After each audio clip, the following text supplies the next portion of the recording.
Hello, Pilot Point, and welcome to the Pointcast. It's like a podcast, but better. Well, it's better because it's about all things Pilot Point. And you'll agree, there's nothing better than Pilot Point. And here on the Pointcast, nothing is off limits. And we discuss everything. We agree on what we agree on, and we agree to disagree on the things we differ on. But you know the best thing is when we don't see eye to eye, we agree to disagree, knowing we all have the best interest for our great community at the point of it all. So we move forward and we keep building for a better tomorrow. And we thank you for joining us today. And now, here's the Pointcast with Chance Kirby and Mayor Elisa Beasley. Hey, well, welcome to the very first Pointcast. I'm proud to be here. My name is Elisa Beasley, and I have the honor of serving as the mayor here in Pilot Point. And share a little bit about myself in a second, but I've got my co-host here. Hey, I'm Chance. I'm Chance Kirby. I'm a lifelong resident. I'm what some people either lovingly or not so lovingly call Old Pilot Point. Yes. So, yes, I'm here to play counterpoint, I guess. Yeah, I think we'll both be a little counter That's to the right, point. a little contrarian, so to speak. Yeah, well, and I think that's what's going to create some magic here, right? Is I'm either lovingly or unlovingly new, quote unquote, to Pilot Point. I've been here 16 years now. Yeah. So, I don't know when you become Old Pilot Point. I don't think you ever do. Well, wow. I didn't know we were going to jump into a topic so quickly without introducing ourselves. Oh, I'm sorry. But it's weird. I define, and I don't speak for all of whatever we call Old Pilot Point, I define it more as an attitude.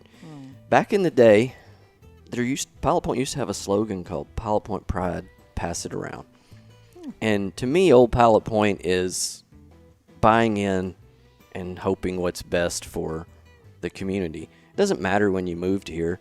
And I always use this guy as an example. Someone that I think bought into Old Pilot Point or Pilot Point Pride, Pass It Around is Nick.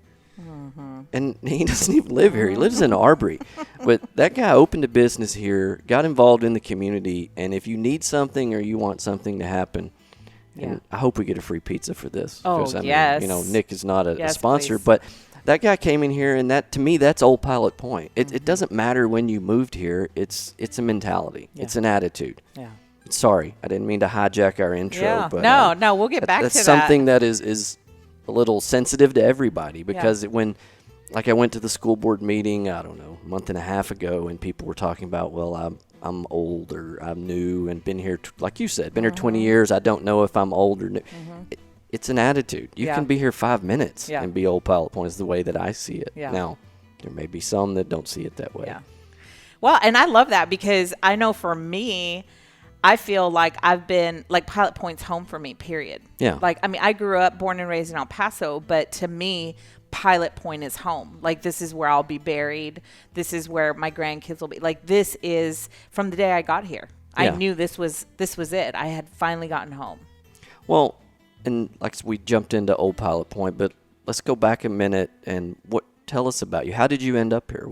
Yeah, I was born and raised in El Paso, and then was in California. Did a short stint there. Please don't hate me. So you're one of those. Oh my goodness! No, I'm not one of those. Oh my word!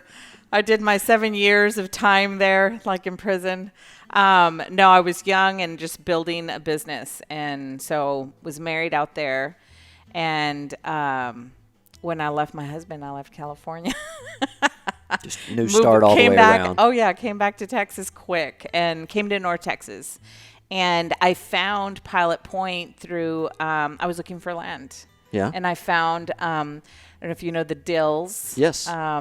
She's Miss Elford now, but their old place on McFarland Road, 5 acres with a little tiny house. It's to me, the epitome of small country living. And the moment I drove up into Pilot Point, there past the Sunny Mart, I was like, oh my goodness, this is it. So that's like, I always enjoy people's origin stories as far as how they discovered Pilot Point or what drew their attention to it. Yeah, loved it. I mean, I just immediately and met the Dills and put in an offer with the letter, basically saying who we were. And And, you know, Pilot Point, you say it's an essence, you know, and I had a daughter, I was pregnant and I had a daughter that passed away. And when she did, I was nobody here. Nobody knew me. But we had some animals, and our animals didn't go without food. They didn't go without water. I was in the hospital for 10 weeks, and perfect strangers would come and make sure, you know, our animals were fed. They had water. It was during the summer. When she passed away, we were not without food for at least 7 months. I mean, would have bags of groceries left on the porch by strangers to this moment. Have no idea.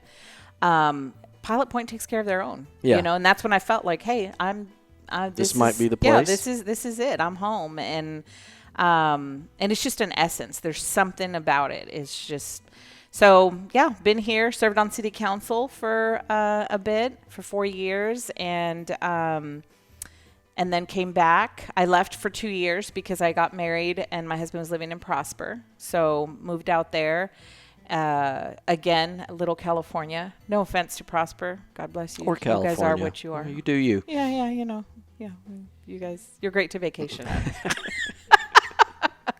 Yeah. See, now we're both sounding what people call very old Pilot Point. I know. I just, you know, God bless you.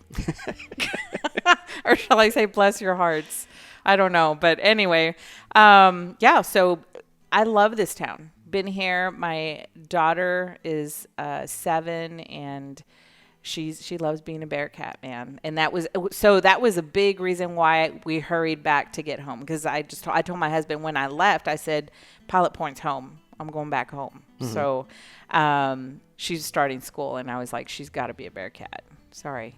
Yeah, no, I totally agree. My story's a little different than yours. Yeah. I believe it was my great-grandfather that was the move-in to Pilot Point, and that was about roughly 100 years ago. And then my grandfather, my son, let me back up a second. My son just graduated high school, and he is the 4th generation of my family to graduate from Pilot Point. So talking about being a Bearcat. My grandmother graduated from here. My dad and mother graduated in 65. I graduated in 90, and now my son in 2023. So I don't know anything but Pilot Point. This is it. I've been on council, P&Z, Board of Adjustments, Lake Ray Roberts Zoning Board, EDC, and probably a few others that I'm quitting. So that's why it's going to be fun for us to discuss this stuff moving forward. I know just enough about city government to annoy you when you're talking about all the things you want to do as mayor. And, you know, we can get into some conversations and hopefully enlighten people on what's going on. Well, and you know, really that's the reason for the genesis of this Pointcast is you and I have had a relationship since when I was on city council, and we don't do a lot of life together, but we certainly touch base when things are heated, right? When things are going on. And I really think I think we're about 50-50. Yeah, we really are. We aren't aligned on it. Like about 50% of the time we agree, which is good for this because I do think, and that's what you wanted, was somebody that would have a differing opinion. I think it's important, you know, you have to have dialogue. We don't want an echo chamber. Oh my gosh. We have, you know, and we can say, well, I've been asking around. Well, you're asking around in your circle, so you're going to get your circle's response, which your circle is your circle because a lot of times you're aligned. Correct. So, you know, there's been several times that you and I have reached out to each other when things were, we heard this, we heard that, what was going on, and I want to know what the other side's thinking. That's right. I call you. That's right. Or you call me. And we can agree to disagree. Yeah. You know, there's been times where it's like, wow, highly disagree there, and we just agree to disagree and move on. Right. It's America. You have the right to be wrong if you want to be wrong. And this is why this was so important to me. I think in, you know, having the longest campaign ever seemed to never end last year. True. It was. For a year. I really think it was. It was. Yeah, I started in February of last year and then lost in May, then started again in end of June. Yeah. So, I mean, and went till December 13th. It was an entire year long of campaigning. But through that, you know, just heard and saw so much division. And then when I would talk to people, I'd be like, wow, you know, well, you're not so far away from that person. Like, I think there's a lot of common ground here you can actually build on, you know? And I say this all the time. I'd rather live with a 40, 60, 80% win than 100% loss. Yeah. You know, 100% loss doesn't help anybody, especially when you're building a community. So can we find the 40, 60, or the 80? That means there's a lot of compromise in there for everybody. Yeah. And so I'm hoping that this will bring right information out to the community. And I'm hoping that it'll also encourage people to have the conversations, you know, even if they're a little hard and even if you agree to disagree, and go ask the people that, oh, I heard this, and you've never even talked to them. Go talk to them. Well, and I do appreciate you wanting to do this and have that kind of podcast. A Pointcast. A Pointcast. Sorry, I'm going to make that mistake. But yeah. But the thing is that you by tackling these, at least people get to hear what you have to say. Yeah. They get your opinion, and I can promise you I'm going to ask tough questions. Yeah. Because that's the kind of podcast you want. Yeah. I've had another podcast in town with someone of importance, and that wasn't the way that podcast was. It was, and it still got the message out, but it didn't give us the opportunity to really get down into the brass tacks of it, to where any question I ask you or any debate we have, what's going to be fun is it's going to be genuine. Yeah. You're not going to review the questions I'm going to ask you prior to me asking them, so then you can have a canned response. Yeah. And I think that's good for the town. I think the town is going to, and I'm going to do my best to ask the questions that the community everyone's thinking. Wants to think, and put you on the spot and make you answer them.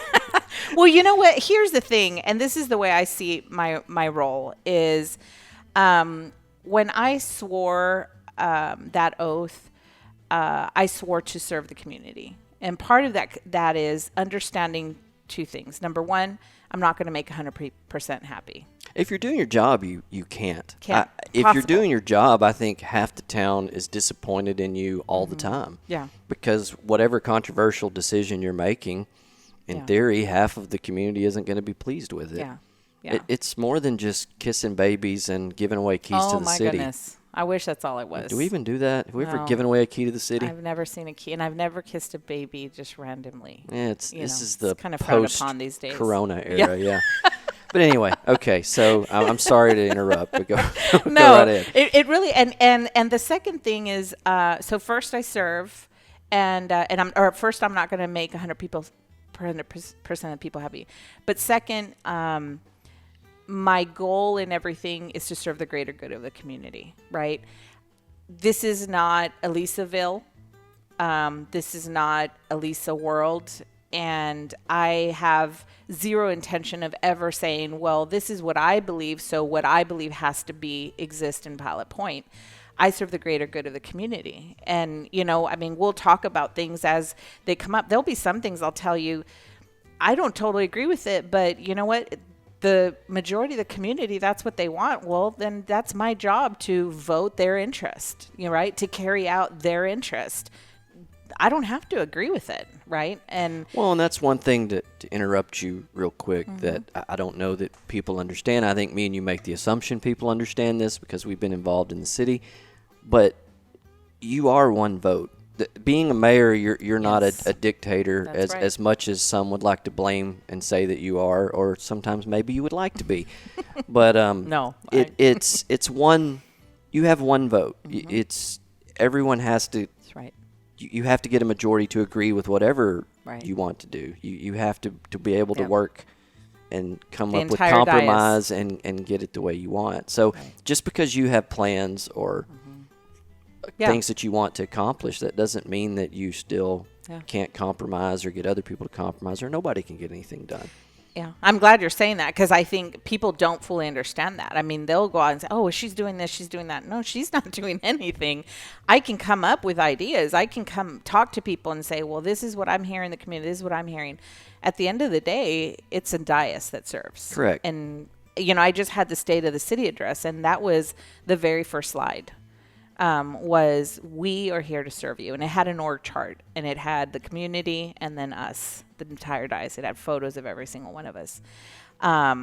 Every single one of us serve the community. It's not the other way around. Yeah.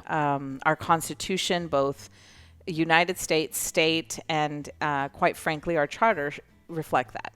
you know. I do think that happens, that people only see the good when they want to serve, and they think, oh, wow, I'll get to go be on a board or be on council, and it's all going to be fun. I'm going to get to go to all these events, and I'm going to get to say I'm on council. I don't think anyone appreciates how miserable it can be to try to serve the community when things aren't, which it's been a while, honestly, since the city has had, knock on wood, since the city's really had something that's filled the room and people are emotional and upset with you guys about I know, knock on wood. Yeah. Hopefully we don't have any of that.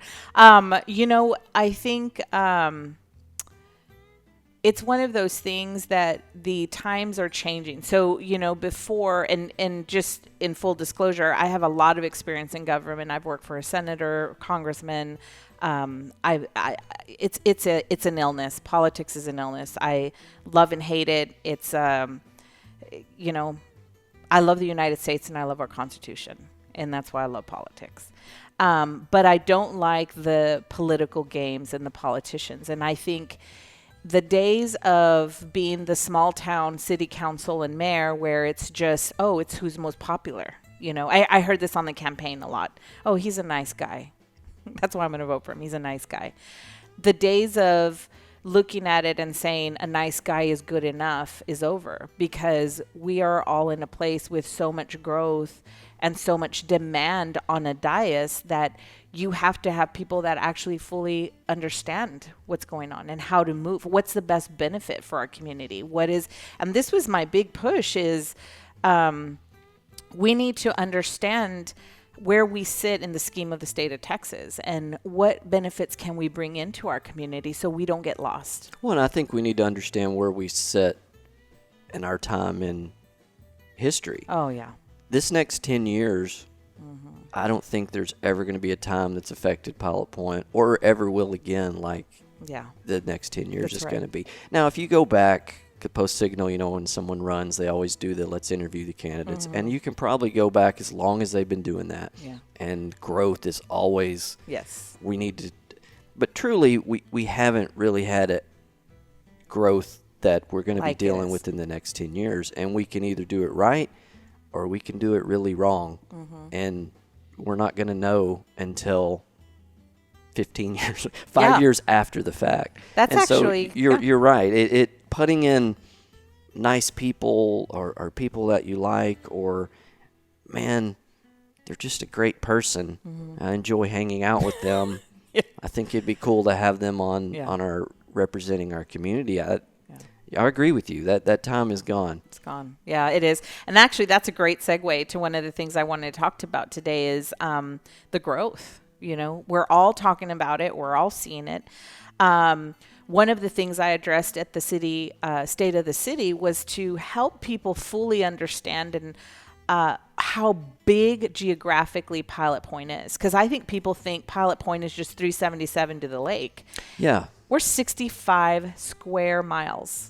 I see that in real estate. So you look at you'll watch a video on YouTube that wants to talk about Pilot Point or Arbery, and they'll talk about how small the community is, and to me that's the first red flag that person. I'm going to pick on the real estate industry a lot, but that person that... In disclosure, if you don't know, chances... I'm in real estate. I've been for over 30 years. Yes. That person speaking to you in that YouTube video, coming across to you as the expert on Arbery, clearly doesn't understand Arbery. Yes, because what they're defining as Arbery, because they don't know, is what is in the Arbery municipality and the city limits and what the census is. No one in their right mind... and I know this isn't an Arbery cast, but it's same for Pilot Point. No one in their right mind that actually looks at it can see all of the growth in Silverado and everything and look and think, well, that town only has 3,000 people. And Pilot Point's the same way. You've got the city limits and you've got the zip code. Yep. And what you're speaking of when you say Pilot Point is the zip code. If you put Pilot Point at the end of when you're addressing a letter, if anyone even does that anymore, that's what you're speaking of, right. not necessarily the city limits. Or 100%. Yeah, and that's something that I don't think a lot of people understand. And clearly, if you really go in that wormhole on YouTube and you start watching these experts in Arbery or Pilot Point that are putting out videos, they don't know because they haven't been here. Yeah. Well, and I'll tell you, I think not acknowledging the truth, the facts, it will put us in great jeopardy. And and this is probably one of the big things while I was campaigning was helping people understand I'm not running for this seat because, number one, I don't have anything to do, but I'm seeing, when I was working on the Senate, I got to work with all the towns because this was Senate District 30. So, it was from Wichita Falls down to Weatherford. Senate District 30 was 14 counties in the state of Texas. So I got to see what was happening with all these small towns at a state view. Mm-hmm. And when I started watching, and of course in my heart, Pilot Point's home. So I'm watching, why didn't Pilot Point do that? Why didn't they take advantage of that at the state level? Why weren't they sitting at that table with those conversations? Pilot Point should have been there, For me, that's what made me so passionate about saying, man, please let me get in, let me help. Because if we don't look at ourselves outside of the lens of ground level lens from here to the square, and we don't start pulling up a little bit and get our little drone or whatever and start looking at, we're 65 square miles. When we plan for Pilot Point, we're not planning for 377 to the lake. We're planning for 65 square miles of people. Mm-hmm. We're literally planning. I read an article the other day, Salina's 67 square miles. And there's an article that was saying by the time they're done growing, they'll be the largest city in North Texas, bigger than Plano. Yes, just because of what's in their zip code, or at least now. Yeah. Because going back in time, back to being old Pilot Point, there was a time in my lifetime that Arbery didn't have a post office, and Arbery's. They came to Pilot Point. Here. Yeah, so they took the trek to the post office. That will all change, but yes, it will still be Pilot Point. We may have more zip codes, but I'm just using zip code now because we're small. We're all so we have to understand. And this is the thing that too, when we're, people, as I'm talking, they're like, oh, we should do this, we should do that. At the end of the day, there's things that are for today and there are things that are for forever. We as a dais and as a city have to segment that and say, okay, this is a good program idea for today, but does it have the growing power? Right, to be able to grow into the next 15, 20 forever years. Because just because it sounds like a great idea today, what worked for yesterday won't work for today. And that's a hard reality, especially for people who have been here forever, right? This is my hometown. This is the way it's always been. And someone asked me the other day, if there's one thing in all the growth that you could keep the same for Pilot Point, what is that? And I said culture. Because I think it's people is what makes Pilot Point Pilot Point. You know how you said... Yeah, it makes any community. Yeah. Pilot Point pride, pass it around, right? If we can sustain that, and even if it doesn't go 65 miles across, if it can go 55 miles across, right? And the majority of people... Because right now, look, we have... Mobberly is being built out on 1385. It is the hottest real estate area in Pilot Point right now. Okay. They are, I can bring the data sometime, but their sales versus everything else in Pilot Point, it's about even. Wow. Yeah. So this will be interesting because I've been there about 7 times to Mobberly, and I just go to talk to the agents to see who's talking, what are they saying. Every time I've been there, the people don't believe, the new people that are buying houses there don't believe they're in Pilot Point. That's what I was going to say. There's no way that people live there think that they're part of Pilot Point. They think they're Salina or Aubrey. Same way with, I don't think people in Silverado look at it and say, I'm an Arberyite. No. And I keep going back to YouTube. Yes, I watch a lot of YouTube. Watched a YouTube video this week where they were looking at Union Park and things there, and what that real estate agent deemed that was South Arbery or Prosper adjacent. They didn't even really call it Arbery. Yeah. And I agree with you. We've got to figure out a way to connect. But there's a lot of miles in vacant land between that I know. And that's going to be, and that stands for me a very critical issue for our community, because right now is where we're building. We've dug the hole, right, for building a building, and now we're laying foundation. We're putting in the rods and things like that. If we don't figure out how to penetrate that area, every area that comes up that says they're Pilot Point, how do we, outside of your just Pilot Point school district, right? How do we penetrate that and help them come into our culture and understand who we are? Because here's the deal. As those developments grow, they're going to be annexed into the city, and this is what that means, right? You cannot run for city council or mayor unless you are part of city limits.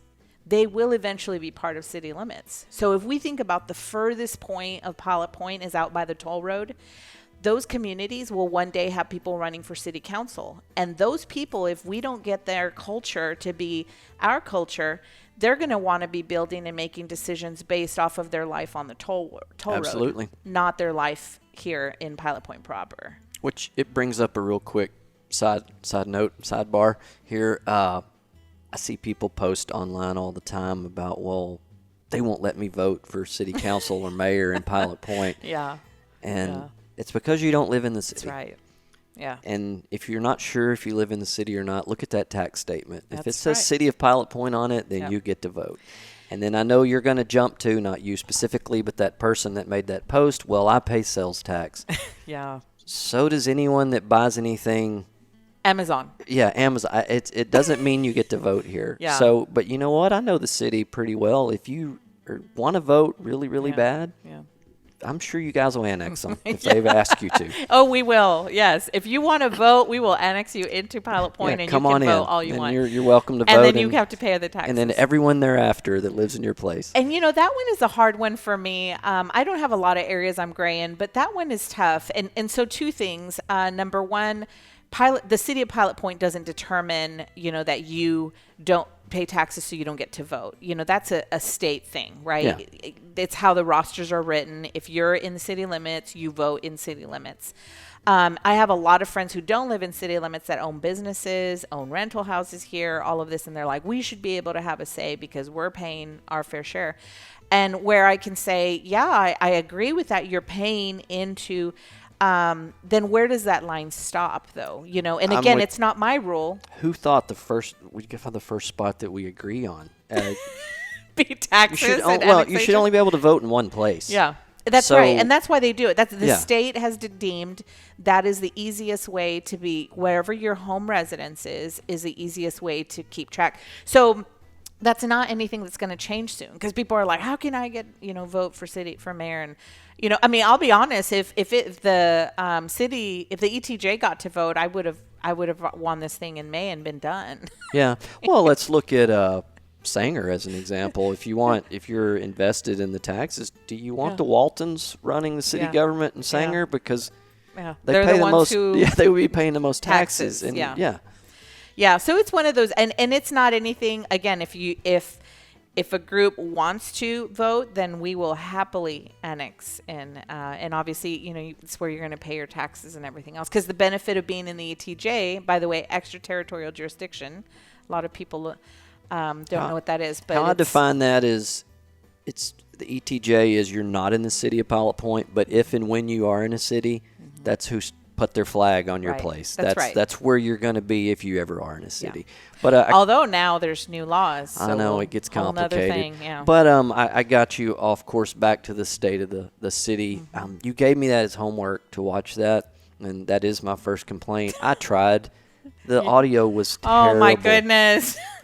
Now I give you guys. Don't be such a techie. I know. No, you couldn't hear it. It wasn't even worth listening, trying to listen to. But the effort was there, and at least y'all tried. I mean, that's more than some boards can say in this community that won't even cast their stuff. But you guys casted it. But no one can watch it because it's miserable to try to listen to. And I did have microphones, but they weren't working, and I didn't have a tech person so on call. Yeah, well, we need to find one. Yeah. Because I do think that would be useful. Yeah. So you're going to have to tell me what happened there. We actually have my little presentation right here. Wow. I know, for those of you who can't see, all of you.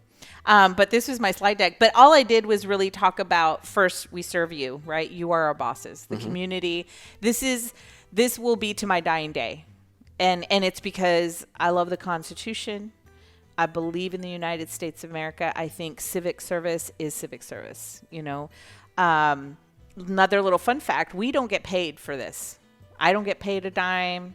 The council doesn't get paid a dime. When I was on the council many, many moons ago, way back in the 90s, we got paid. We got paid $5 a meeting, and they paid us once a year at the city Christmas party. Aww, so you'd get a little Christmas bonus. Yeah. It was $5 a meeting.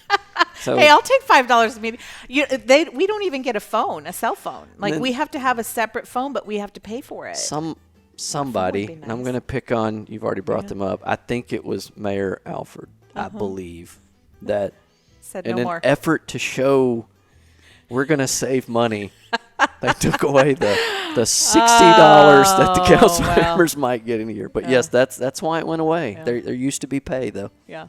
There are some cities that are paid. Hashtag Old Pilot Point. Hashtag, I know, that's right. Hashtag Old Pilot Point. See, we new ones, we just work for free. Exactly. Yeah, so we don't get paid a dime. We, in fact, pay to, I know I have, my family continues to pay.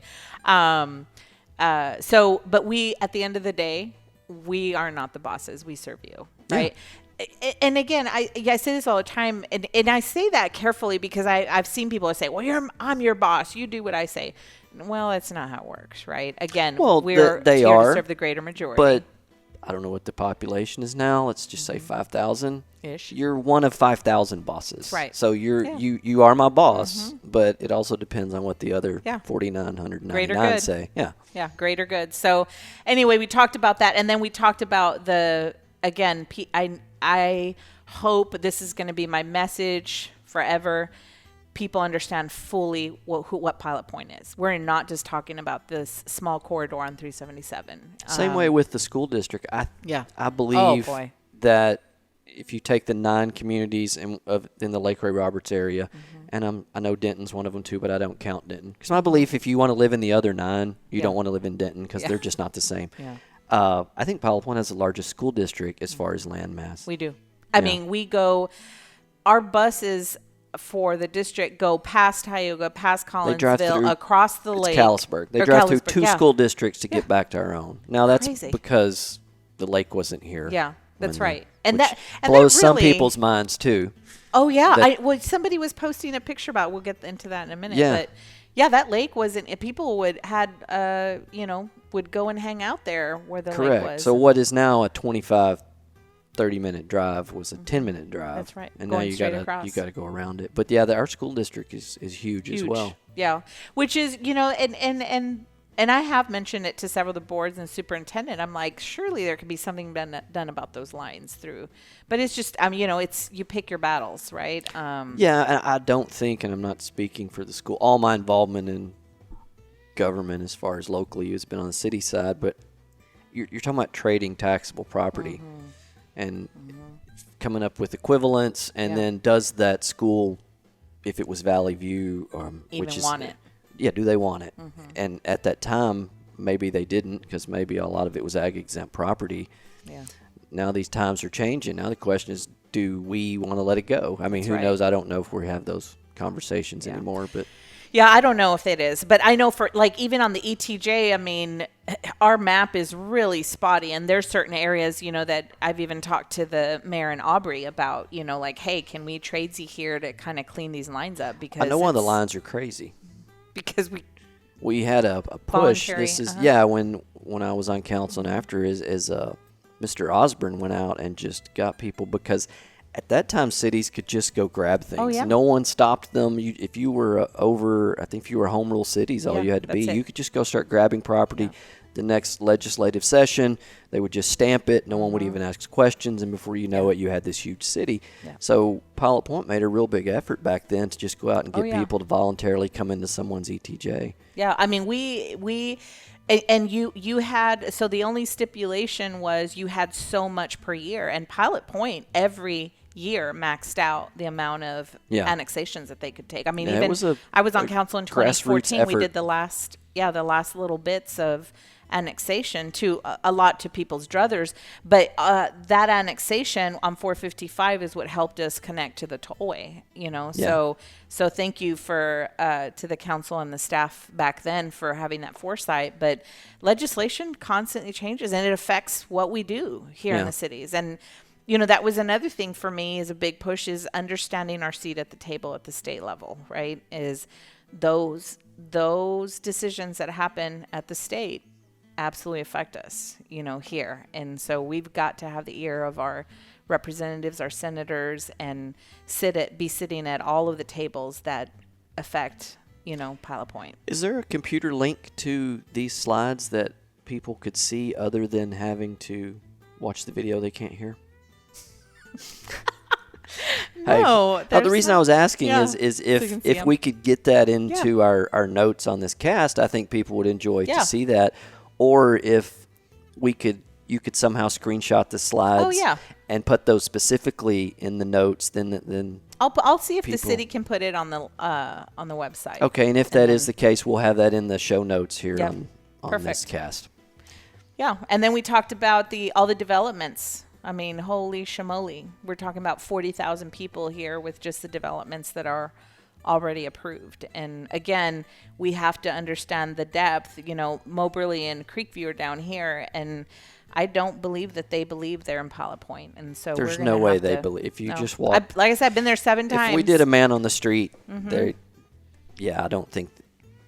Yeah, and even the reps, it's funny because I'm like, if I can brainwash the sales reps that are sitting there selling the houses into all things Pilot Point, then they'll be like, oh yeah, you're part of Pilot Point, and this is and in fact, I was thinking about it, I was like, man, I need to find the time to get them to invite them to Pilot Point here downtown and show them all the things that are amazing about Pilot Point. Sadly, and I'm the same way, not picking on anyone that chooses to live in Mobberly, no one wants to drive north. I know. So if they live there, there's chances are if they don't have kids in school, they'll never come to Pilot Point. Yeah.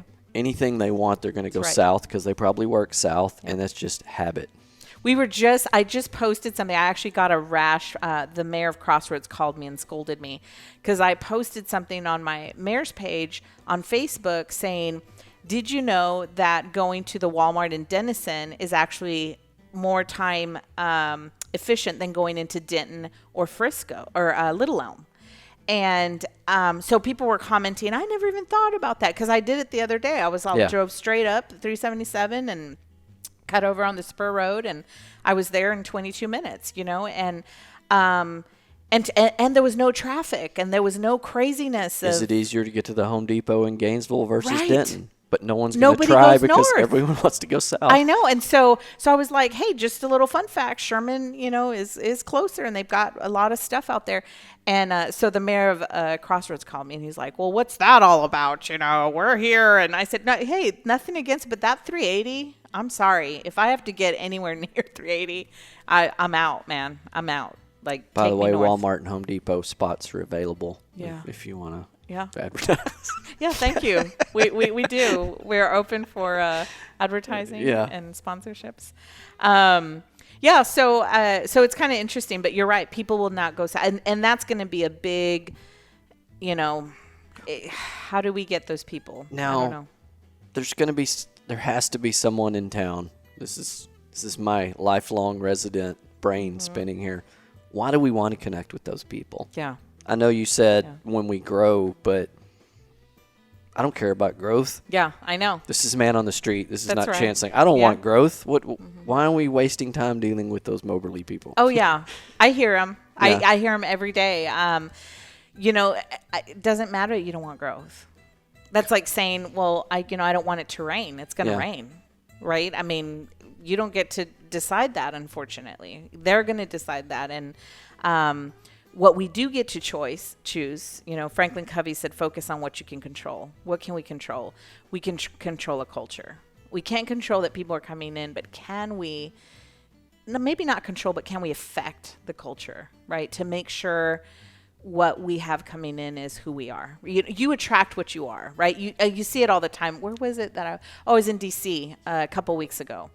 And I've lived in California. I've been all up and down the U.S., Canada, and Mexico. And it's just so interesting to see like is like, who you are and what you're around is what you become, what you turn into, right? Yeah. And I was on a little ferry. We were heading across in Boston, and the people there are just different, but they are who they are because of the culture that has been established there, and they love them some sports out there, and I mean, literally, like, it feels like the whole town shuts down in Boston. And then you have DC is these people work. I mean, it's no issue for them understanding they'll be there till 10, 11 o'clock at night. And it's just a given. Where here, it's like, hey, it's my family time. I'm done. My kids got their sports. It's like you asking me to podcast at 6 o'clock in the afternoon. I know. You're like, I'm sorry. I did. And I was like, hey, 6? No. Okay. Yeah. Yeah. So I don't know. I think that's why it's important is I want to, and again, this is not Elisa's world. So when I say, there's some people criticize, oh, she's always like, I want to do this. I want to do that. Listen, I'm just a human being who has desires and dreams for a community based off of what I'm out here doing, right? Who I'm out here talking. And so if I say I want to, it's not just me. It's, hey, this is what I'm hearing. And I agree with it. This is what I'm passionate about. And again, doesn't mean that it's Elisa's world and it's going to happen. But, if I had my druthers and I could wave a wand, it would be, how do we duplicate what we have here, right? How do we duplicate these 5,000 to be the next 5,000 to be the next 5,000? Which is why Mobberly is important. It is important. What else happened in the address that I couldn't hear? Got it. So one of the things I shared was, and I shared this at the business, because I did a business state of the city, and then I did a general state of the city. And I separated them because I don't think that the businesses really care about trash service. True, and as we said earlier, the businesses may not be residents. That's right. But they care about how the city treats their business. That's right. And so, one of the things I talked about was a little sticky for a second, but the whole Hatfields and McCoys attitude. Mm-hmm. We have several, again, old Pilot Point, new Pilot Point, old Pilot Point, you're not old enough, or I'm the older, and you have this attitude, and I see it more with businesses than I do in citizens, that certain businesses feel they have more right than other businesses. And it causes these feuds, I call them silly feuds. And as I'm out here talking and working with businesses, because I'm a pro small business. Would an example be, just off the top of my head, I know it's a sore subject with some, to where if a new business wants to come into town, you will give them tax breaks and encouragement to come here, sure. Or a business that's been here forever, in their mind, gets nothing. Right. Which to me is like, do you remember way back in the day when people used to read magazines? Mm-hmm. And Sports Illustrated, if you were a subscriber, you got nothing. If you were a new subscriber, you'd get a cool football phone or a sweatshirt or a foam finger. It's like, hey, what about us that were already subscribers? And that's kind of what I think people feel like here. I get it. And you know what? And I would welcome any of the old businesses to come and talk to us and help us figure out what would be a benefit, because we're trying. Mm-hmm. I feel like we're really trying. I feel like through our MDD, which is our Municipal Development District, we try to fund the things, hey, can we help out with this? Can we help with revamping the sign? Can we support the heck out of our small businesses here Which at Pilot Point. I'm certain, and maybe Sports Illustrated would have done this, if you don't ask, mm-hmm. you guys are not going to just kick in the door and give you a check and say, here, take this check. We're not going to. So you have to ask. Yeah. And so that was my slide, was saying communication, right? Don't sit there with your arms crossed saying, well, the city doesn't do this. They've never done that. The city, one time I went and be mad at the city or be mad at your neighbor in business without going and talking to them. Like right now, I'm working on 2 feuds in the community. that will go unnamed so we can fix it. And when someone says, one time I went in there and asked if they're old Pilot Point, that could have been 1976. That's right. Yeah. And Really? quite frankly, some things have changed, Yes. and I'm one of those, I embarrass my husband, cause I'm a master asker, man. I'm like, persistence beats resistance. I'm going to keep asking. And so like, I'm sorry, can I talk to your boss?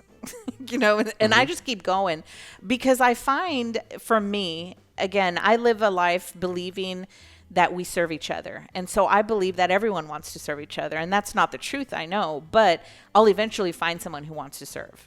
And so for me, I'm like, if you didn't get the answer you wanted, like sometimes it is going to be no, right? At the end of the day, and I just sat in a meeting with a constituent about that. The answer is no because it's the law and we're here to enforce the law. Is this one of the two things you just said are currently going on? No, that one is a different one. Oh. These two feuds are with businesses, and I think it's, the more I get into it, it's just, sometimes you meet people and you just don't click, and that's okay. I have people that I just don't click with. Guess what? I don't do life with them, period. But that doesn't mean I'm discourteous. It doesn't mean that I close my eyes and my mind and my heart to if they needed something or we could help or we could partner for the greater good, right? There's things that I support that I'm not in full agreement in, but it's the greater good of the community. So I suck it up and I'm like, hey guys, this is what's going on, So I think and what I asked the business community in that meeting is I said, enough of the Hatfields and McCoys battles. If we are going to be successful, we have got to understand, number one, there's room for all of us. Okay. Just because there's going to be 2 nail salons, 2 sandwich places, 2 Italian restaurants, 2, barbecue places, whatever it is, there is room for all of us. And second, we've got to communicate. Well, and I know you can't tell me, but just living here, I can envision some of these issues now. You're going to have Square versus 377. Oh, yeah. I mean, that's something that's always been going on. Yeah, and I hear it all the time, and I'm like, we're doing the best that we can, but if all you do is go and complain to other people, right? Oh, well, did you see they promoted that and they didn't come and talk to me, or they didn't even do this. I did this and they didn't do that. Hey, you know what? I don't know what I don't know. You've got to talk to us. It's always so interesting because if you talk to the Square side of that argument, they think the highway's getting everything, and the highway people thinks they're getting nothing, and thinks the Square's getting everything, and they both have the same identical argument. They're just flying different flags. Yep.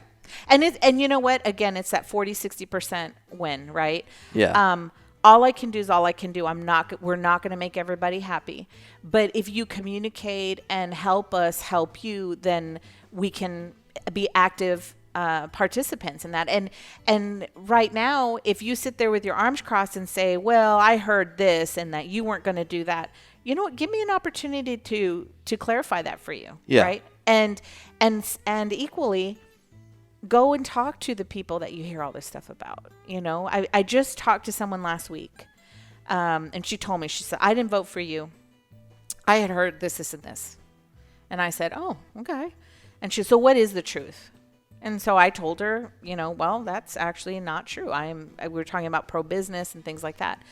And she says, well, I'm watching you and what you're doing, and what they told me is different than what you're doing. And I said, then I guess you have your answer, right?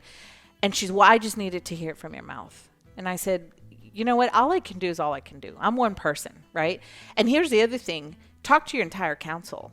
Well, yeah, back to votes. You have one vote on the council. Everyone, when they run, has a platform or things that they say they want to accomplish. But it doesn't really get a lot done if no one else on the council wants to do that. And there was a guy that was on the council once, and this was before Idle Chatter, but it was basically the same way as Idle Chatter. He became the hero. Everybody was going to vote for him, and he was going to change the world. Well, he won by a landslide, and he got on the council. That was not long after I was off. Once he got up there, he realized he couldn't get anything done because the people on the board didn't want to work with him. Yeah. And then his constituents got mad at him because he didn't do what he said he was going to do, because he had never been on a board or anything in the city prior to that. And so I don't think he totally fully understood how it worked either. So he only made it one term, and then he got voted off by the very people that voted him in because no one gave him a clear understanding, the whole group, on how you have possibly to work it together. could work. Yeah. And I tell that to people all the time when they meet with me. They're like, oh, well, this is, and I tell them, please contact more of the council members so they understand. Because it can't just be me constantly putting stuff and saying, hey, council, this is what I heard. Because I sound like a chicken, the sky's falling. Chicken Little. Yeah. And so we have to communicate with each other. Well, and I think that's true for anyone on the council. If they have because before you know it, people are going to be signing up again, and I don't even know who's up, and they're going to have, well, this is what I want to do, right? And same deal. It's going to have to be what you want to do, and the majority of the council, or it's not happening, no matter how good of an idea it is. Well, and if the council understands it's the will of the people, then that's how they should vote. Yes, all of us, right? Again, there's things that I may not agree with totally. But if it's the will of the people, the majority, and the only way we're going to know that is the will of the people is through talking to people, right? You talking to us, coming and that's and where saying. I even made that mistake on boards that I've been on. And I'm sure you've said it. It's the vocal minority, and you think, oh well, this isn't really what everyone thinks. It's just this is a group of people that's upset about it and coming up here and complaining, and it's hard to figure out what do the people want, and then what is the vocal minority that's just upset. And the only way to do that is to go out and talk to people. But when you do talk to people, you also have to listen. You have to be willing to accept that maybe what I'm listening to, or maybe it's wrong. Maybe I'm not. Maybe it's not the way I thought. Maybe it was, I misunderstand in my silo. And when I do say vocal minority, that's to a degree. If you at a city meeting ever have to put up police barricades because there's so many people that show up at your meeting, hey, that'd be awesome. Yeah, well, happens in recent memory. It's happened not at the school board, but maybe that isn't a vocal minority. Maybe that is a majority. But I'm just saying, you if you're not willing to accept that you may be wrong or that you misunderstood, then it doesn't matter anyway. And that's what's frustrating. And that is important. That's, I have my faith, my convictions, my pillars that I build my life on, right? As I continue to serve, and I've seen this, with, again, being in politics as long as I have, you build your life kind of on those pillars. But when you have a great majority of people coming in and saying, I mean, anything short of morality or things that are your core fundamentals, saying, hey, we as a community want this, or we don't want this, and it's contrary to my belief. My job is not to serve self. My job is to serve the majority, right? And the majority also means the future, right? What does that look like for future generations? What does that look like for kids? Right? Our kids today, for my daughter, all of the kids in Pilot Point, what does that look like in the future? And so if we don't stop and pause to say, okay, just because I like, or I don't like it, I mean, one of the controversies recently was there's that new winery that wants to come in, and their design is pretty modern, and not totally what I like, to be honest with you, right? But, we are in the state of Texas. In the state of Texas, whoever owns the land wins. And I honor that, because I don't want people telling me what to do with my land.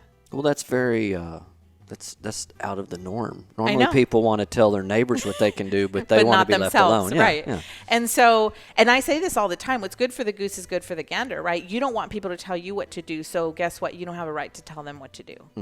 And we have rules and ordinances in place to protect for safety and things like that. And the good thing about rules and ordinances is those are designed, and it's not a pressure cooker. You're doing that objectively, and this is what we want it to be. Right. Because the whole thing changes when people show up and they're upset and they're like, this needs to change, or we don't want this to change. Right. When you're drawing those ordinances, if you're doing it right, it's objective. There's no incident that's going on. It's like, oh my gosh, we have to do it to fix this, because that's where you get into problems. You start spot zoning or. Oh no. Yeah. And I said it last night. We had a discussion at council last night, and I said that. I said I am not ever in favor of changing an ordinance or a rule for one situation or one person, ever. It's a slippery slope, right? Because it just is bad for business, I think. Yeah. But anyway, I don't have to agree on how the style of this business is going to be. And further, and I know that there's some people that, are historical architectural purists, and I honor that, and I understand what you're saying. I hear you too, but is the greater good of the community to have an empty lot bringing in absolutely nothing, or is the greater good to have something that's nice, that's bringing in feet, that's serving the community? Yeah. Well, for me, my answer is the latter. I'd rather have something there that is bringing in feet, that is bringing revenue and life, and not just an empty lot. Yeah, and I've heard people mention at meetings, and I'm sure you have too, where people make the comment, well, I just don't know that business will work there. Mm-hmm. It's not the city's job to determine. That's right. It's the entrepreneur's job to determine if their business is going to succeed or fail. I love when people say, like, why are you bringing in that? Why'd you bring in that? Why is there a Dollar Tree coming in? Well, whoever owns the land wins. Correct. The person who owned the building is leasing it or sold it to. The Dollar Tree, I don't know what their average store is paying sales tax. You may, but that's going to be great. It is going to be great. Yeah. And yeah, I'm excited about it. I would have loved to seen something else, but you know what? I will prefer something moving into places than to have empty buildings, empty lots. And this is my whole thing is, again, 40, 60, 80% win.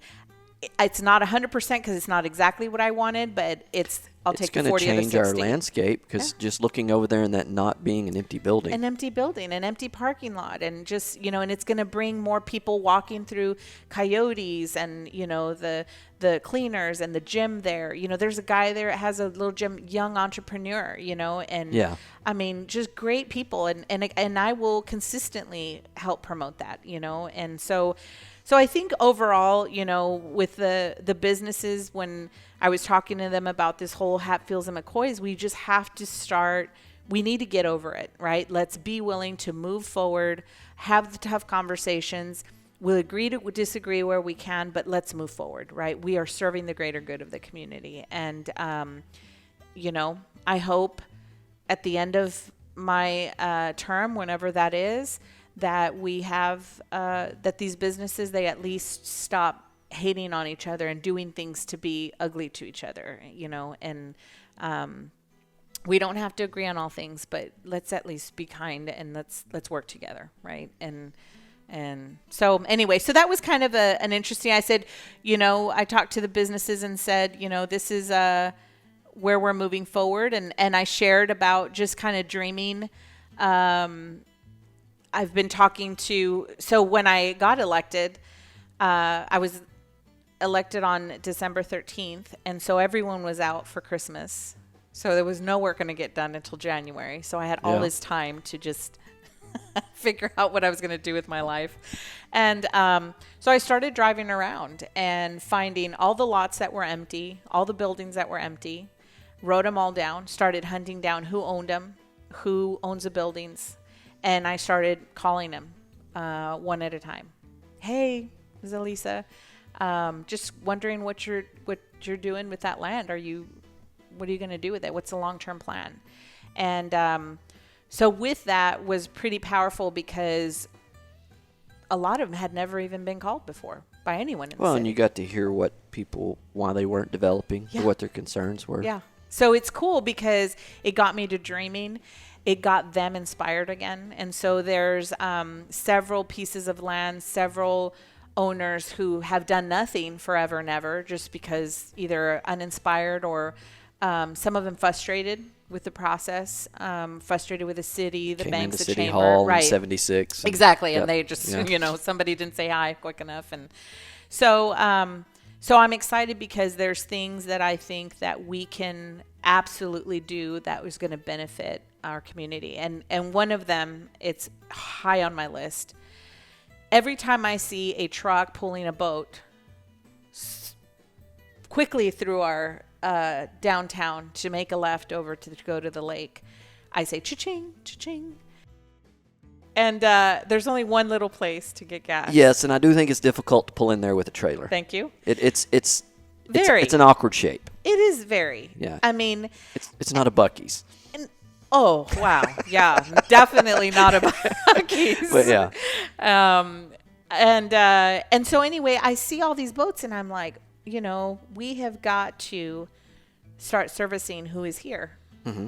And so I'm talking with some landowners and stuff about some things. I talked to John, our development director. He said we have this zoning, and I'm probably going to mess it up, but it's oh my word, I'm forgetting the name of it. It's resort zoning, something like that, where you can have downstairs is your commercial retail business. Oh yeah. And then upstairs is your, homes and apartments. And I thought, man, going to the lake to have something like that where people could come in, grab their, if I forgot sunscreen, I forgot, diapers for the kid, for swimming or whatever. Some of that's due, though, I would think. I don't think that Washington is zoned properly. Yeah, I know. And then even if it does get zoned properly, and let's say you make a commercial zoning where a home is now, the life cycle of that home is going to have to expire, or that the need for commercial is going to be to the point. I'm thinking of Walcott. Oh, you're thinking of Walcott. Walcott, okay. Straight down there. Yeah. But we do have some stuff. Washington is interesting, a whole different subject. But, you go from a residential to a commercial to an industrial, like yes. in three hops. And so there's a lot there. And I've also been kind of talking to them about. If it was like a lake, if you could do it all over again, which you can't, and that's part of what we were saying earlier, is you set up for what you think it's going to be, and you're going to do some things right in the next 10 years. Ugh. You meaning the city. Yeah. And some things wrong. Washington, it isn't laid out like you would imagine a lake town should be. Yeah. And it's too late to fix. It is. And over time, like I said, it could be, because eventually, if we grow like everybody says we're going to, the value of that commercial property is going to be more than the house that's sitting on it, and someone will make a change. Yeah. But it would be easier to capture people if it was set up like a lake town, like when you drive into Marble Falls or something like that, to where it's like, oh wow, there's just all these things to make me not just want to go straight to the boat ramp. That's right. And that's where, like Walcott, I think we have a little bit of an opportunity with some of the landowners there, Correct, because it's just raw land. That's right. And so that's where now I'm like, hey, and I'm, my job, I think, on an everyday is just to connect people, right? I'm a connector. And this person has land. This person's a developer. Here's the city. And this person has money. Let's all sit at the table. Y'all talk. And let's see if we can figure something out, right? So what was the end result of that meeting with the businesses? Was the feedback? I think, I was disappointed there wasn't a lot of people. So, but, I guess that's Pilot Point. Everybody wants to, nobody says anything. We don't, and then you do something and nobody shows up. So, but it is Pilot Point. But the feedback I got from the businesses that were there was very good. They're like, man, I'm excited about the things to come. I'm glad that you're talking about it, and it, like I said, it was a little dicey there when I kind of didn't scold, but just definitely wanted to say, look, we've got to get over this and move forward, right? And I even said, look, I'm not everyone's cup of tea. You may not like me, and that's okay. And you may not have voted for me, and that is okay. I still serve you though, and I still want to serve you. So I'd like for you to have dialogue with me, right? Talk to me. Let's see how we can work together. Have dialogue with the council. Yeah, I mean, and as we said earlier, if you're making controversial or decisions at all, 50% of the town probably doesn't agree. You had half the town not behind you when you started. Yeah, we were at 50-50 percent. Yeah, vote. Oh my word, it's crazy. So I mean, you already got people there. It's a common thread for me. When I won my city council seat, I won by 1, and then I won my mayor seat by 4. So I guess I'm growing. Yeah, you won over 3 more people. Great. 2 more people that went out and voted. Yeah. Lovely. So anyway, yeah. So we, so I kind of shared just some, renderings that, dreaming ideas of what it could look like. And, I definitely would love to see that resort living be live here, work here, play here, have retail on the bottom, commercial on the second, and then, residential with some cool rooftop decks to see the lake, and really just build the essence of the lake. I think we're missing out big on revenue that could be hitting. I mean, when I talk to people that fish and stuff out there that are coming in from other places, they go and grab all their gas and everything in Aubrey, or they stop in We have the only ramp on the lake that you have to drive through a city to get to. Yeah.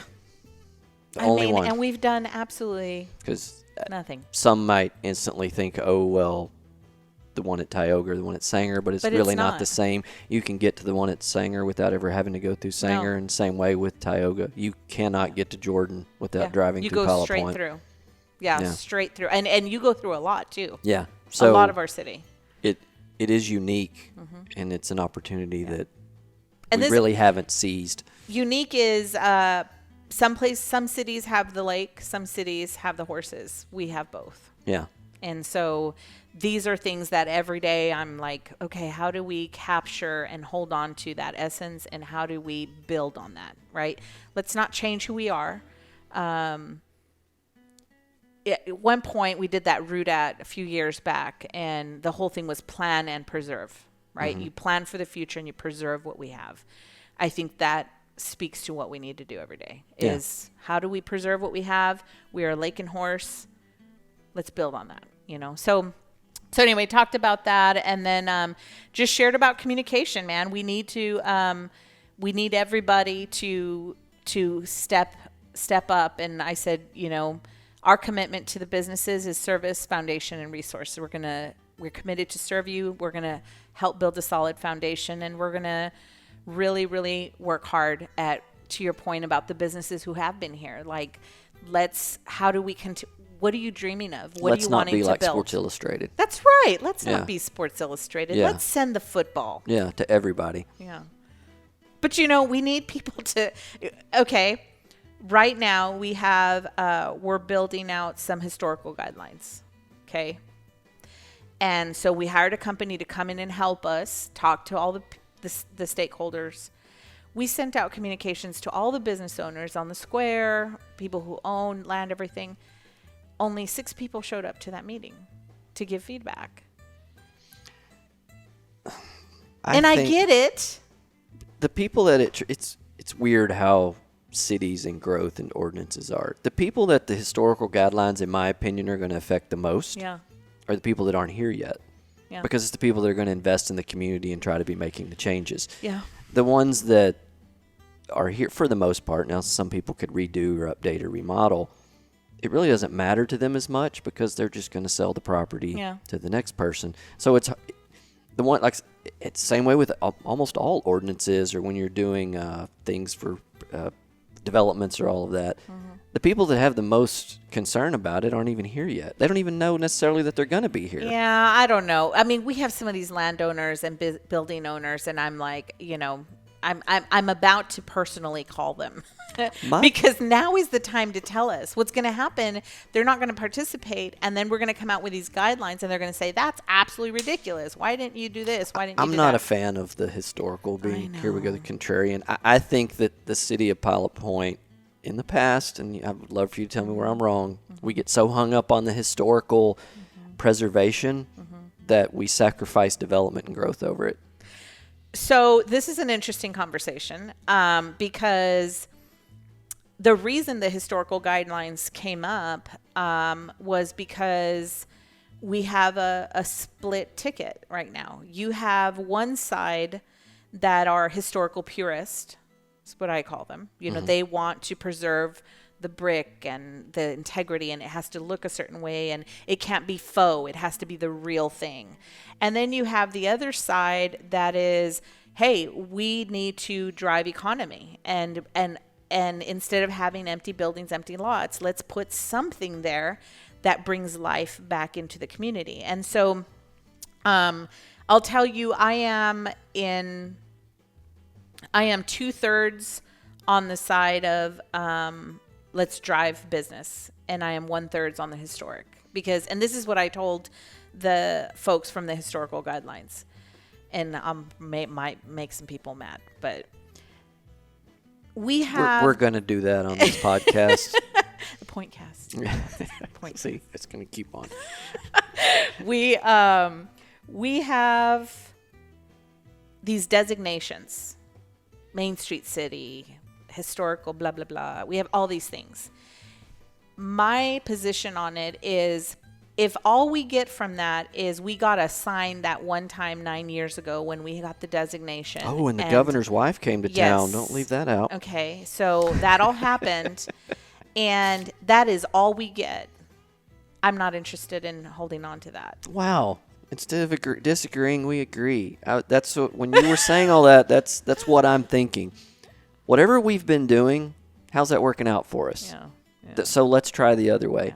Yeah. I do not understand the Main Street City. I love to travel in Texas a lot. Yeah. I have never been driving through a town and be like, oh my gosh, they're a Main Street City. I want to go see their square. Yeah, me either. That's not the way it works for me. Yeah. I go there if things are happening. That's right. Call me crazy. More people will come to our square if things are actually happening there than if it's empty and we're a Main Street City. Right. Plus, I know we have to have, as a city, we have to pay someone to be a Main Street. There's a check that has to be written. Mm-hmm. And I don't know what it is. Maybe you do, but I don't know. Let's say it's, and I'm going to be low, but let's say it's $20,000 a year. I suspect it's higher. Oh my goodness. And how long have we been in Maine? The governor's wife that came to visit was President Bush's wife, so it's been a long time.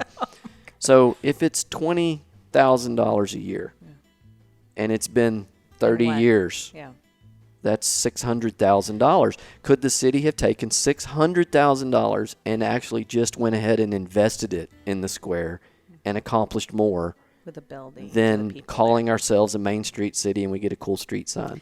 Now I know that, and hopefully people out there are listening. Some of you are yelling at your device, whatever you're listening. You're screaming at it right now, telling me, but I don't understand that. And I would help us understand, because in this one we agree. We both. I said that to them. I said, you know what? Unless that designation has afforded us opportunities for state grants and state funding, and you're going to show me that we've collected $3 million for these projects. Show me that we've applied for a grant and received a grant. That's because we're a Main Street City. Right. And so I just don't. I don't care about titles and designations. I care about a community that is functioning and thriving, and there's life in it. And and I have 2 properties in the, y'all can't see me, but I'm doing air quotes, historic district. And first of all, neither are historic in any way. And then I didn't put windows in one of the buildings, more windows, to make it brighter, because I don't want to have to go to 2 meetings to people approval. To tell me whether my window is right or wrong in the historic district, putting it in a building that's not historic. Right. And that's from someone that is actually in that area that's frustrating. Yeah. I chose to have a higher electric bill and use more lighting because I refuse to go ask you, because you're mayor in the city. Ask the city if I could put windows in my building. Yeah. And if you have people that are in that area that are making those decisions, and I'm using me as an example, the system's broken.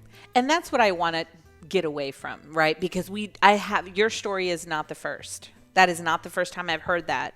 And for me, I'm like, and we do have to decide. And this is where everyone, if you're yelling at your device right now, call your city council and let them know. Don't just call me and yell at me, but call all of us. We will put that in the notes too, and that'll be a standing thing because this is going to be on YouTube. So if you're listening on, whatever. But YouTube will have the list. We will put the link to where you can see every city council's email. That will be a standing note in all of the YouTube channels. Because that way you can talk to them and let them know, because there is a divide right now, and we do need to understand, because there's the side that feels we want to hold to the purity of the historic, and there's the other side that says, hey, let's start building. Let's keep upsetting people. Let's keep it going here, I guess. Are any of the people on the historic board actually own properties in the historic district? So is it all people that just have these ideas of what they want to be on a property that they're not even invested in? I know a couple of them.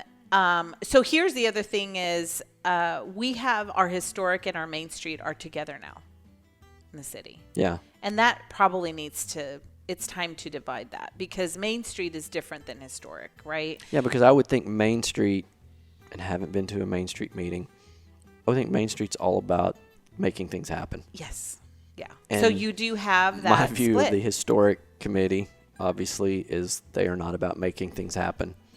They're about making sure, down, for instance, sustain. if you have a real estate sign in the historic district, you know it has to be framed in wood. I did not What know is that? What are we preserving there? Yeah. And then another example that I may not know all the story. I may be like someone on Idle Chatter and only preaching what. Powerhouse Burger. Mm-hmm. Did they not have to have multiple meetings and have a huge debate with the historic committee because the historic committee told them that Barn 10 was not historic? Yeah. Even though we live in there's a farm. Go look at any picture. The old Post Signal building, which is now Lowbrows, their front awning was Barn 10 way back in the day. The fact that you make any business owner go to one meeting to have that discussion is crazy. The fact that he had to go to multiple and then still didn't get to do what he wanted to do. Right. And then if I've talked to him about that before, because I think it's it's very Pilot Point, that whole thing. I don't think it's funny to him. Yeah, he doesn't. He just gave up and said, I won't do any improvements on the outside of the building. Mm-hmm. So we got 100% loss there. What's better for the historical integrity? We just don't have anything done. Yeah. And his building isn't historic either. Yeah. No. Yeah. I mean, I don't want to believe that I'm old, but his building was built, I think, in the 60s, and that was a long time ago to some of you younger people, if you're even listening. But that's really not, to me, what I define as historic. Yeah. What is the definition of historic? I don't know. And I think that is a key component, because when people say, oh, it's historic, I'm like, what makes it historic? Then I'm historic. That's right. And I'm not that old. So, I don't know what the definition is there. But I do think that we as a council need to lead, and we need to establish what the precedent is moving forward. And I think that's what's been in the past. We have the committees that serve with little to no direction from the dais. And for me, I think that's dangerous, because you have all these little groups. And by the way, these committees are appointed to serve the dais, but yet they never hear from the dais. Yeah. That's a problem, right? Yeah. How do you serve someone you never talk to? And so we've got to get to a place where we are working with our committees, and we are setting kind of, hey, we're not telling you how to do your job. We're just saying this is where we're going. So when you're keeping in mind these things, this is where we're going. And I think that's going to help a lot too. And that's where I think it's a problem. If we had a scoreboard up, I think that the square has had more losses than wins. Mm-hmm. And it's not all the historic board's fault, and it's not all the Main Street designation's fault. But in my view, being a longtime resident, whatever we're doing isn't working. So we should try something new. And you know what? If it doesn't work, well, we only tried it for a few years instead of dating all the way back to when it all fell apart, the 50s or 60s. But it's... Yeah. Well, and I don't know about all the losses. I mean, I think we have more life in our square than we've had in probably 30 years. Correct. Today. But now tell me if I'm wrong. With the exception of the coffee shop Everything on the north side is not new businesses that came to town. They were all people that were already here.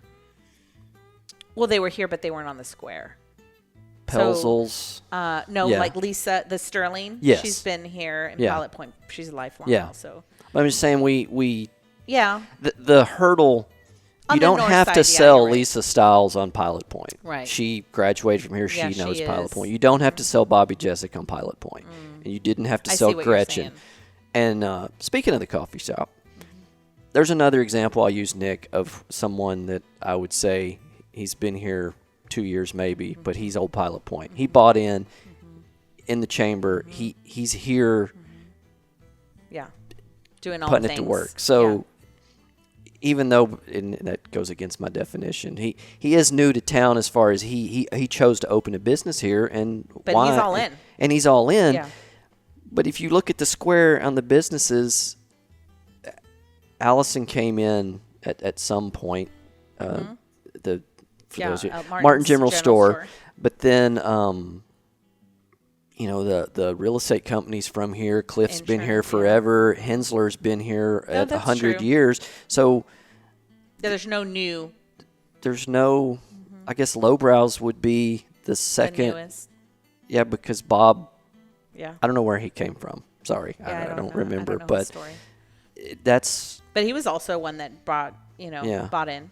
But to me, on the scoreboard, we don't have one. We don't have one. We got that here. Now, if you go a little bit, and I don't think they're in the historical district, though. Western Sun, big victory. Yeah, huge. Huge. But it's like 50-1. Total rabbit trail, but I tell Western Sun's story. I am not lying every single day. Every day I tell Western Sun's story because, and this is why I'm so passionate about small business. They came in with 5 employees. We won the RFP for them to come in. The contract was they had to get to 10 employees by the end of the year. And they are now the fastest growing distillery in the nation. They have almost 300 employees, a whole campus across 377. Yeah. Small businesses become big businesses. They're Square Pilot Point and Highway 377 Pilot Point. I mean, they're awesome. That brings something up. We're over an hour discussing your cast that I couldn't hear. No, we can talk all day. It's a podcast, people. All you got to do is pause and come move back on. and pick up. Yeah. I mean, but the biggest chance for the city to succeed or fail, in my opinion, presented itself last week when the Farm and Merchants Bank went up for sale. Yeah. Which that real estate sign does have a wood border around it, I saw, so at least she's compliant. Oh, goodness. You guys can make me eat my words and forget about all the failures if you do that right. But you also have the opportunity to completely screw this up. That is absolutely the most recognizable thing about Pilot Point. It doesn't matter where you run into someone, anywhere in the world, they may not know it was Pilot Point, but they've probably seen or heard or know something about the Bonnie and Clyde movie, and then you can do the whole thing and explain that to them. I just put a video together, you shared it, of movies that were filmed in Pilot Point, and that bank is the center of almost all of them. At some point it's in there. Even the clips that I didn't show because I knew people would say, can we see something else? But depending on what you guys end up getting there, because I think people that come look at that, obviously they're going to meet with you, meaning the city when I say you, and they're going to want help. They're going to want to know how you're going to help them and what you're going to do. And if we keep running things out, there's a golden opportunity there that could change the landscape of Pilot Point and the square literally forever. Or it can keep us right where it is. You're absolutely right. It's that bank being put up for sale is a monumental moment for our community. I believe Denton County says that's the second most important landmark behind the courthouse. Oh. Well, I didn't know that. I believe I didn't bring that, but I'm almost positive that if there's a list somewhere, because I've seen it before. Maybe I don't know what would have passed it, but I think behind the courthouse that's deemed the second most important landmark.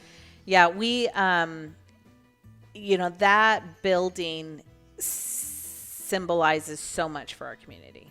I mean, it's beyond just a movie or a landmark. I think when you're on the square, to your point, anybody who comes in, peeking in the windows, oh my gosh, look at this. Even if they don't know about any of the movies, they don't know anything about Pilot Point. Probably the most photographed thing in Pilot Point. That's right. I mean, it's so I'm excited about it. And I agree. We cannot screw this one up. Yeah.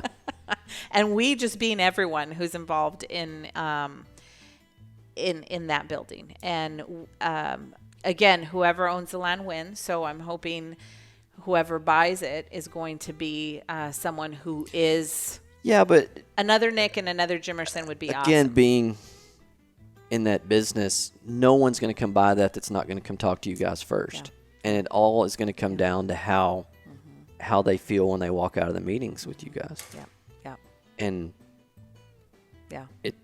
It's exciting. Yeah. Or scary. Hey, it's exciting. I think I watch Denise Week In, Wake Out. She's our municipal development director, and she's another one who's not from here, but she is, just loves this community and wants to build. And so and trust me, I'm actively engaged in all things when it comes to that, probably to some of the staff chagrin, but nonetheless, we've got to. I think that building can surpass the lake. And the reason being, the lake has 7 boat ramps. You can access the lake and never come to Pilot Point. If we turn that into something that I believe the potential, and have you been in it? It's huge. Yes. Oh, it's huge. Yeah. That can become its own destination. Absolutely. And people come here to stop. The whole community can benefit from that one building by whatever it becomes and draws people in there to do. Not just the square, not just 377. Yeah. It's an anchor. It is. It's like they put the anchor stores. It's an anchor like no other anchor in this area. Yeah. There's just not anything like it. Yeah. Yeah, I'm excited. I think I'm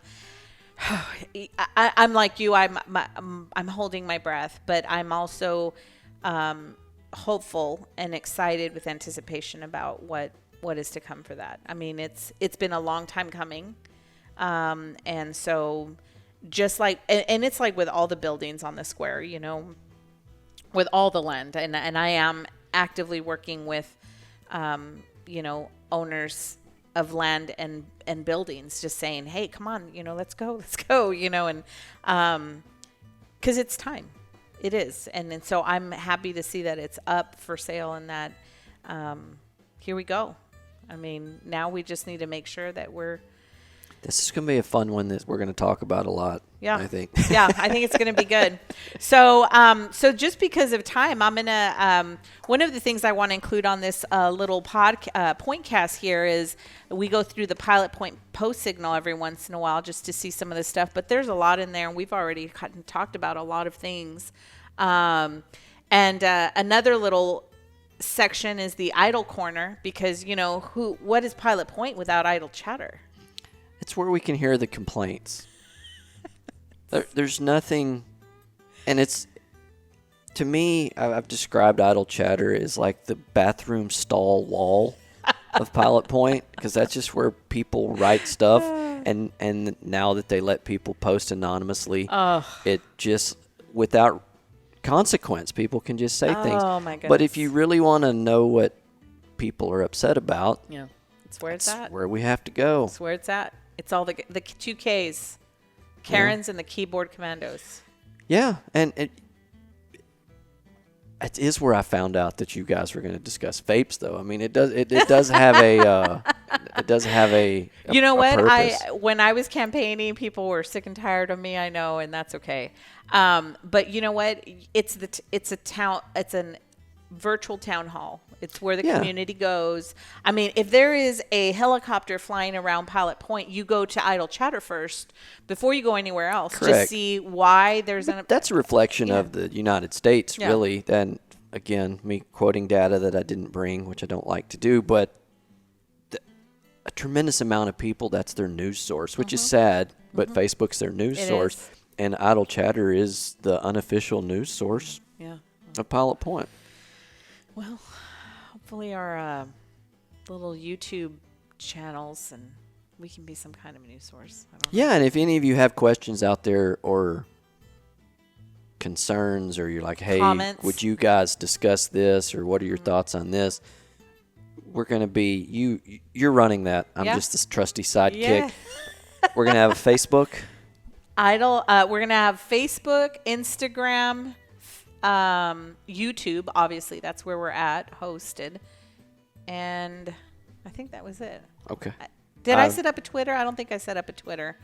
I may set up a Twitter. I just don't Twitter yet, so I need to figure out how to. I think that we're going to hit the most cross-section of the community on Facebook. Yeah, and that's where, so we did set that up. So we'll be going live on that as soon as this Pointcast goes live. Yeah, and you will, you'll collect those is how we plan to do it. And if someone says, hey, can you revisit this? And we'll set up a little time to discuss people's concerns. Yeah. Go straight to the top. This is your show, man. Yeah. You know, I mean, this is just two citizens in Pilot Point who passionately love Pilot Point, and we want to hear what you have to say. Do you want to tell me where I have it wrong with that historical review board? You go right ahead. I know, we want to hear it. Yeah. And we're okay. I mean, we, again, can agree to disagree. And, you know, here's the thing, as I say all the time, it's okay to agree to disagree and not like each other, but just be nice. We don't have to be ugly. So, and as I said earlier, it's America. You're free to be wrong. Yeah, exactly. You are free to be wrong all day, every day. I'm going to sit here in my rightness. That's right.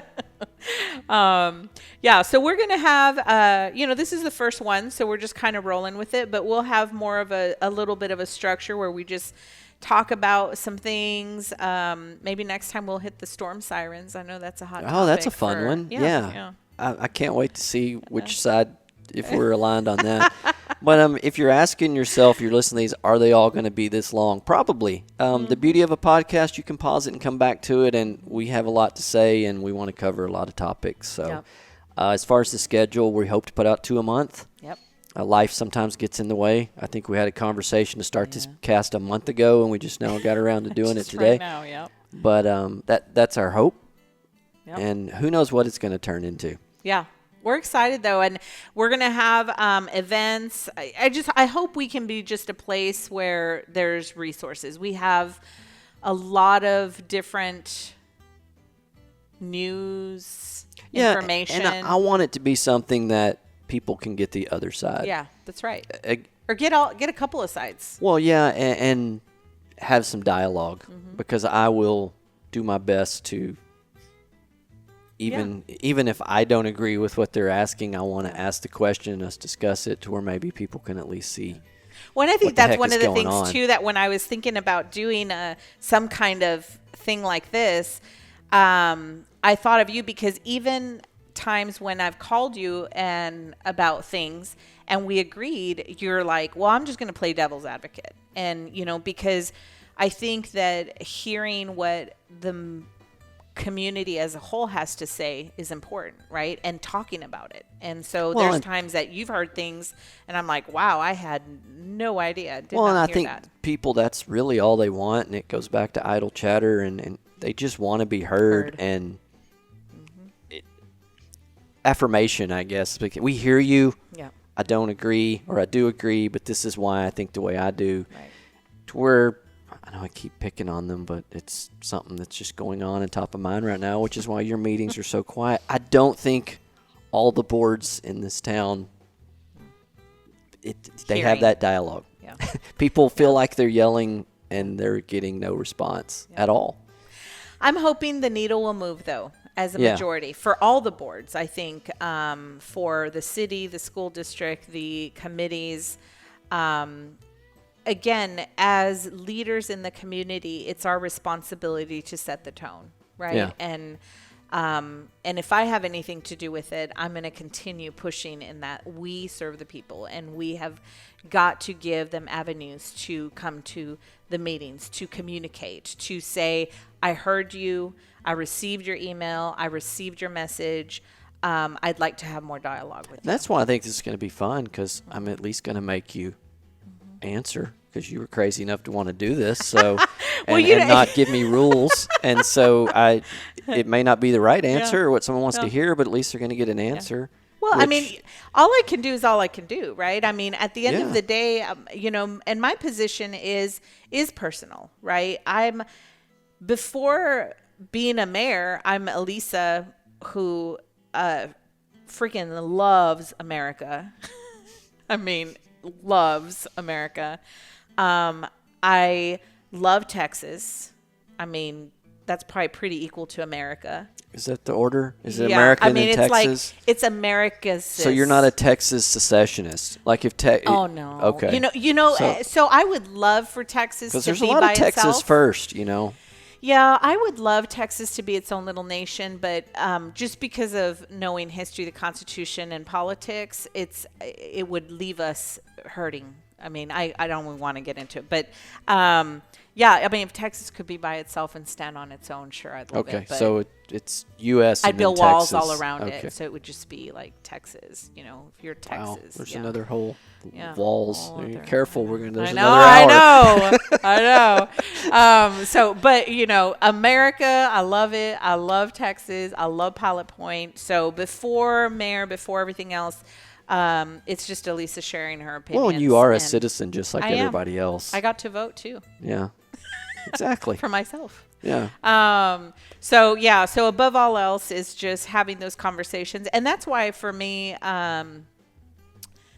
every time I would dial your phone when stuff was coming up, I knew I wasn't going to get the answer that I thought. That's what this is going to be so much fun. And so, and that's why I said, hey, when I was going to start this, I said, let's do it, man, because I don't think that there's anything bad out of having conversation. No, and that's what I like is we're going to get the answer. Sometimes even the answer you don't want to hear is better than nothing. Like I said earlier, asking questions and questions and questions. And people not answering, because you know what happens? It festers. Yeah. People get mad. The rumor mill takes over. People start making assumptions, and people start believing things that, had someone given some answers, would have looked at that and said, "That's insane." Mm-hmm. Yeah. Now, if you're not responding and wanting to talk to people, even the things that should normally sound insane start sounding plausible because there's no counterpoint to any of it. No one's saying anything. Yeah. And I'm not going to let you do that. Well, it's like it's not like that you do anyway. I don't. This is why I was interested in doing this. Well, and from the beginning, from the campaign that would never end, I've always come out. Even when Matt got arrested. Yeah. I came out publicly and had made a comment because I think it's important. I mean, all of these things affect us in our homes, and our homes are our most sacred places. And so to say nothing at all is not okay. Well, it's called leadership. That's what if you have to do if you want to be in that position. Yeah, it's part of it for the good, bad, and the indifferent. And it's, again, I'm not always going to be, and I'm not always going to be right. There's going to be times I'm going to answer something and I'll come back and say, hindsight, probably not the best. Or, I made a decision. I think about COVID. When COVID first started, I was on the federal level working with a congressman. And had we known then what we know now, right, things would have been different, I think, in the decisions that were made. And but we were working off of the information we had at the time. I'll give you another fine example. You just brought it up. I did not support you the first time you ran, and my mother, when all the stuff went down with the mayor at that time, she's like, "Why did you tell me to vote for that man?" I'm like, no one knew that. I could only made what I felt like was an educated decision on the information I had at the time. Yeah. Of course, with hindsight, no one would have voted. Yeah, no. Yeah. And it's unfair to say, "Oh, well, you voted for him," and he was. Nobody knew. Yeah. Right. I mean. Yeah, but it's a quick example. I thought when you said that. Well, and there's things. Too, my mom was dead serious, by the way. It's like there's a lot. Really, Mom? I know. Okay. Sorry. That'll teach you though. Yeah, next time. exactly. Look for Elisa. Just kidding. We're not campaigning right now. That's right. No. Thank God. Yes. No, but I think also it gives us an opportunity to, dare I say, change our minds. Yeah. Right? I mean, you and I were talking the other day about a state program that has come out. We'll and get you into were, that. Yeah. And so and I'm the same way. There's things that, oh, well, you know what? I didn't think about that. You know, I didn't see that side. I didn't hear that angle. I didn't understand that that's how it was impacting. And so when you hear the other side, it gives us an opportunity to look in the mirror and say, is this the greater good? Well, even if no matter how much empathy you may have, until you're physically put in whatever position that is, sometimes it's difficult to see the other side. It is. And that's why I said we're not always going to get it right. And so, but, you know, hopefully we get the, 60, 80% wins and do good. You know, hopefully at the end of this, for me, I've got 2 years. And so at the end of it, we move the needle a little bit, right? We move the needle a little bit for our community, and for the greater good. Yeah. And I mean for all of Pilot Point, not just, and I think that's a big thing I'm trying Mobberly. to drive. Yeah. Yeah, you too, Mobberly. Yeah. It's for sure, because we that's who we serve. Yeah. And so, and they're going to be eventually running for office. And so we all need to keep that in mind, that if we don't work hard at changing that culture will change us. Absolutely. So, all right. Well, I'm going to call this one a wrap. We have upcoming events. I'll put the link also on the YouTube page. Visit pilotpoint.org does a great job. They have a events calendar. And, one thing I say all the time is it can never be said there's nothing to do in Pilot Point. I mean, there is a ton to do. I keep pretty busy stopping in. Ask my son. He'll tell you those very words. There's nothing to do here. Oh, my goodness. Oh, my word.